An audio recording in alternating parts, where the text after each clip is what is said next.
It's been a while. I've had a little baby girl, beautiful Lana Rose, and she's 4 weeks on Tuesday. I've been meaning to do this video blog about the birthing experience for a little while, and of course I've had my hands full, and at the moment she's settled with her dad, so I'm taking advantage of this opportunity to have a chat with you about the labour experience.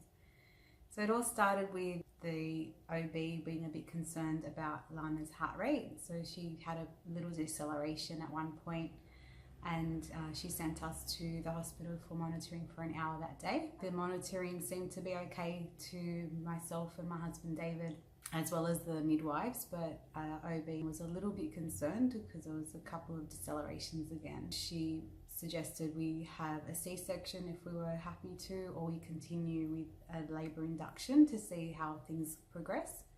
Obviously I was a bit panicked at that stage, worrying about our baby, and she swore to us, our OB, that it would never get out of hand. So thankfully my husband was rational and calm and had looked at the heart monitoring and realised it wasn't as bad as made out to be. And the midwives confirmed that. We went on and had an induction of labour, which in hindsight I'm really glad that we did, because baby was completely safe throughout the whole process, and I had done a lot of preparation for a natural birth, including using a labour TENS machine for pain management through labour, using an Epino, which is to help minimise the chances of tearing, and stitches, which actually I had no stitches, thank goodness, and doing pregnancy Pilates, yoga, you name it. And I read a fantastic book by Ina May called Ina May's Guide to Childbirth. By doing that, I was able to realise there is definitely a big shift in mindset between midwives and OBs.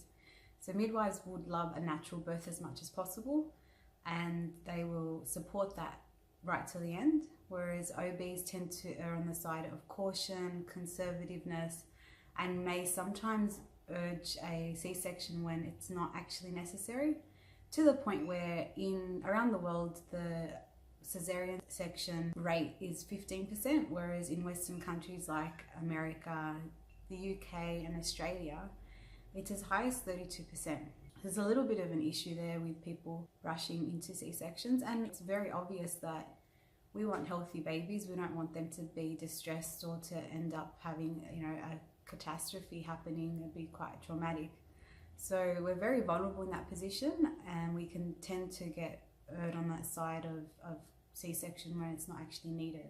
So I think the more aware and educated you are going in with your birth intention as well, I call it an intention, not a plan, because you cannot go in with a plan. You don't know exactly how things are going to unfold, but you can go in there with a clear idea of what your expectations and hopes are, so that can be respected to some extent. I went in there knowing that OBs would tend to go in with more intervention, whereas a midwife wouldn't.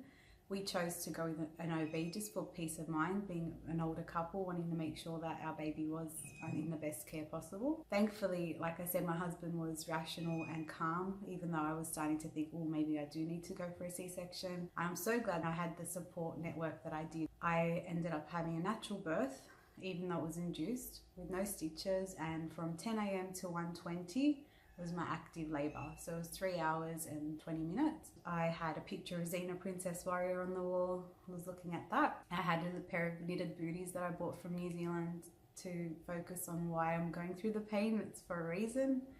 And I had a dried rose to remind me of my grandmother Rose, who I feel like is, here in spirit and helping me along the journey. Did a lot of visualization and meditation in the lead up, as well as on the day. I had some nice music on in the background, aromatherapy oils burning in an infuser, and the support of my husband and midwives.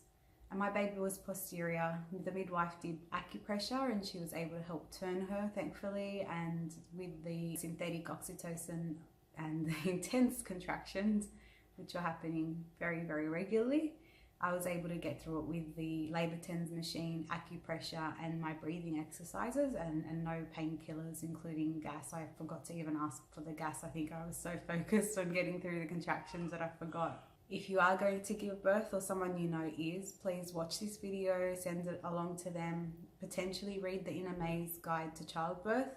It's fantastic. She works on a farm with Amish families, and they have 6+ children. Like, it's incredible how many.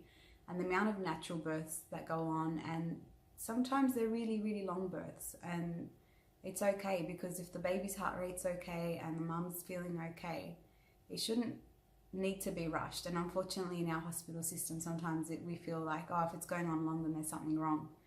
And I definitely believe that there is a time and place for C-section. It saves lives and catastrophes from happening. And, you know, unfortunately my mum had a really bad experience once years ago.